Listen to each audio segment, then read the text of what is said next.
Hello guys, welcome back to my channel, and today I'm going to share to you why I sold some of my Maynilad shares and some of the shares that I'm holding right now. Okay, so this is my portfolio.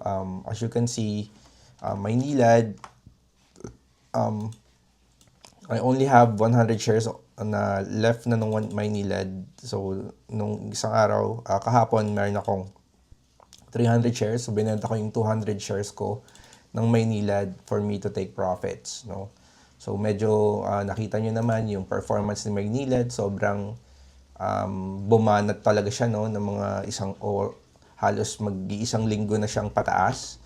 So usually a stock pag ganito malakas, no, ngayon ang fair value kasi ni Maynilad according to Call Financial is around 20.40, no, kayang-kaya niyang i-break yung 20.40. Pero yun nga, medyo, yeah, I'm long term for Maynilad, no.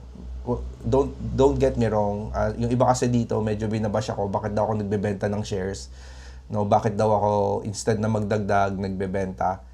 Pero yun nga, I'm also following the trend, but I'm long term with Maynilad. Nakita niyo naman, di ba? Hindi ko naman binenta lahat. I just taking some profits, and because I know eventually yung mga ganitong rally, you know, yung rally pataas, hindi laging pataas kasi ang stock, no? Usually when it breaks a price, it always come back to its price na kung saan niya binrake yan.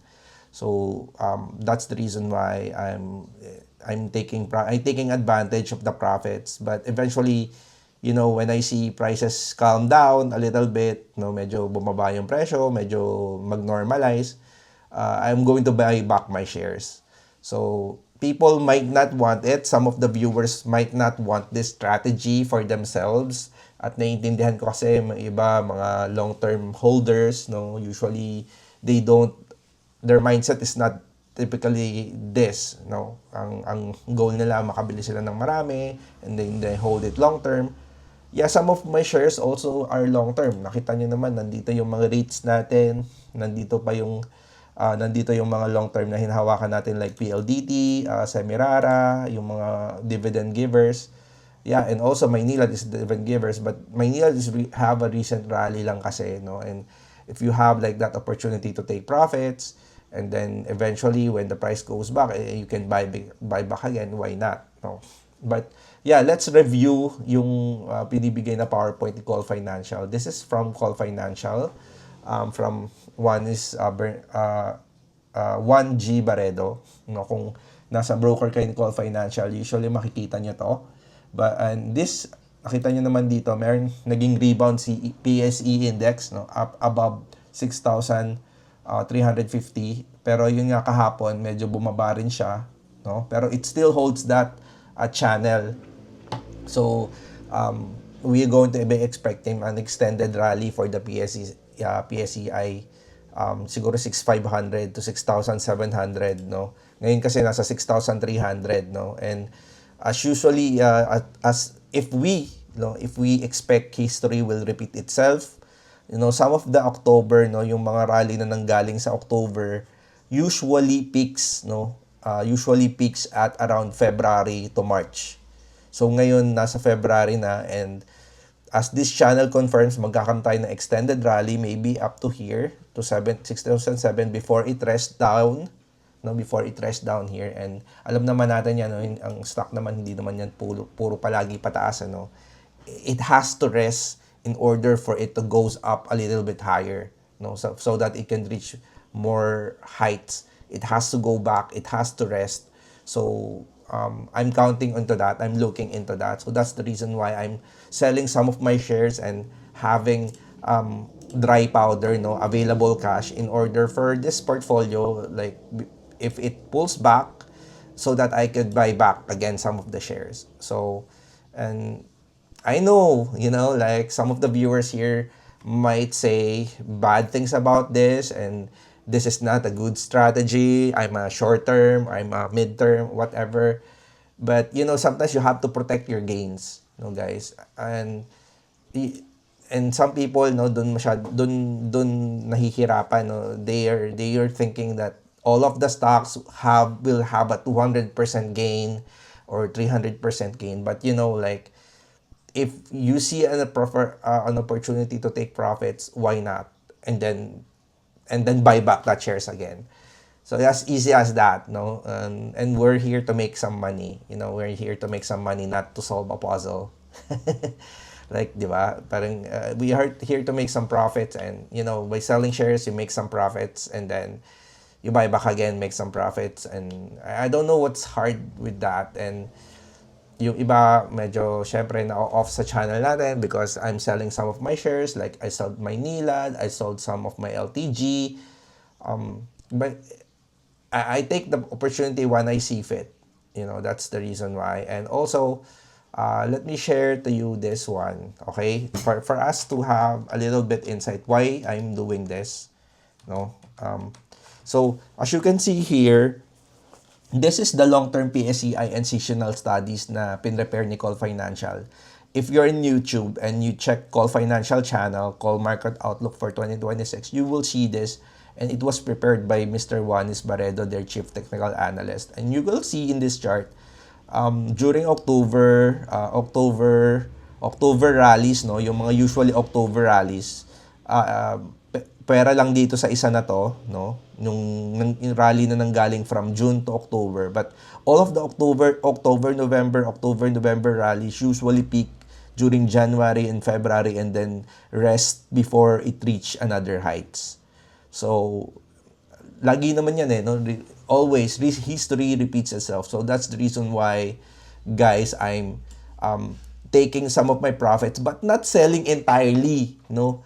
Like my NILAD, I have 300 shares.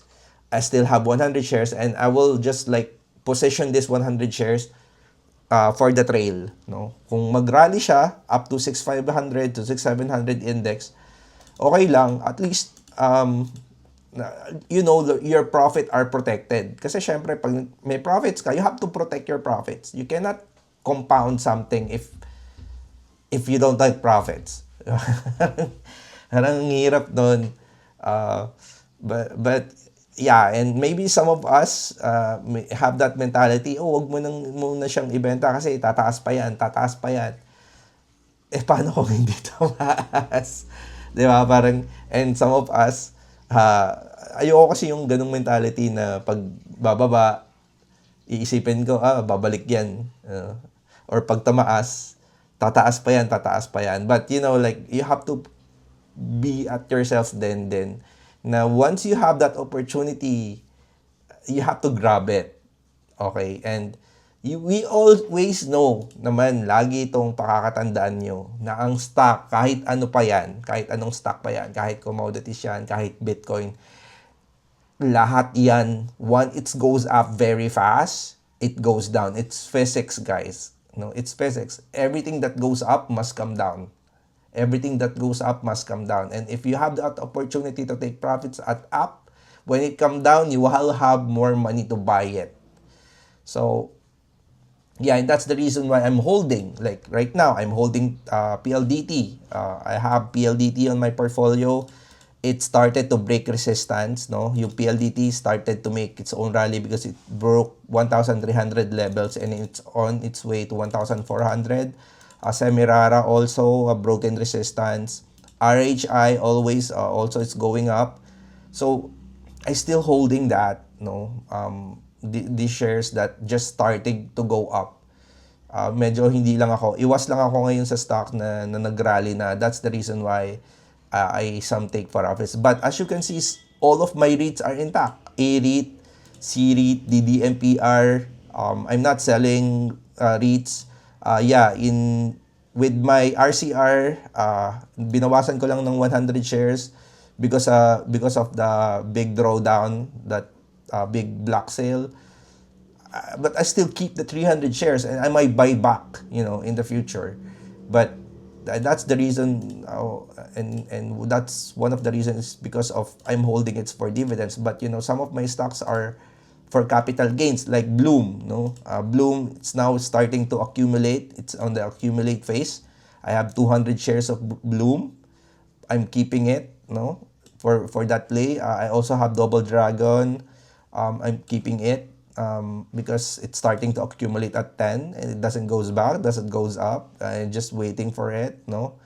So I also have East West Bank. Now it's having another rally, and it might break that 13 levels, no, 13 pesos. And, I might sell some of my shares. I sell half. If it goes up to 13, 14, sell half, and it goes back to 12, 11, I buy back. I mean, that's me as a person. I take opportunity when it's see fit. So, ayoko lang kasi na, some of yung attitude ko kasi dati, it doesn't work kasi Yung mga tao, one person here saying to me, why you're selling shares? You will not have an opportunity to have 200% gain if you behave this way. For me, I respect everyone's freaking opinion, no? I respect everyone's insights about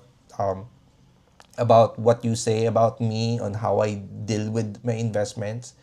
But, I'm trying to stay on the game. In stock market, 90% of the people will going to be blown out. They're going to be blown out of the game because they don't respect their risk.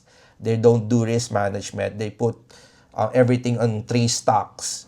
They don't understand investment allocation, yung position sizing, hindi din nila ginagawa. They put everyone on just 2 or 3, 4 stocks, and then one stock nagkaroon sila, they have that negative 50%, and then their account is so, and it's getting harder and harder to recover. I'm not that type of person. I don't want to position myself on that scenario that I cannot mitigate. So that's the reason why I also sell my shares when I have the opportunity, and then buy back again when I have the opportunity. And patience is always like having cash available on your stock, like on your portfolio, is also a position. Like you have a mentality always that whenever this turn into another direction, it goes down, you have that available dry powder to add. Okay, so that you can reposition yourself, and also I started buying on this portfolio at around November. So November, saan ba ako namili?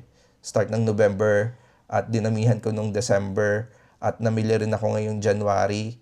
So it's very hard for me to hold, kasi nandun ako sa gitna, no? Kung ang lahat ng pera ko na ibili ko somewhere November, I'm going to hold everything or take just like 25%. But medyo na late ako sa pagpasok on this rally. So that's the reason why I also managing my risk, kung ano yung mangyari. And I'm the type of person na ayoko yung sasabihin ko, ay dapat pala ganito, dapat pala ganyan. No. Kasi alam nyo guys, yung mga experts right now, yung mga institutions right now, kapag masaya na yung lahat, ang nangyayari yan, like ganito, like ngayon, if people seeing Maynila going up, yung mga institutions na yan, they're going to start unloading shares. They unload shares on the way up, not on the way down. No, they sell shares on the way up, not on the way down. Those are because institutions buy here and then they sell on the top. That's how they do their business. And retail traders like us, we buy when there's news na pataas. Oy, Manila pataas, tsaka tayo bibili kasi makikita natin para magandang performance. But those are the traps that like institutions want us to be in. So we have to also put ourselves on that timing, na magandang timing natin. And right now I can see I'm on mediocre timing, the market, and then I have to admit that. And that's the reason why I'm taking profits. So you can say anything about me on how I handle my investment. It's okay. You have your own opinion, and I really respect other people as long as you respect my decision. Yun lang po guys. Have a nice time po sa inyong lahat, and more gains to come po. Salamat po and have a nice day.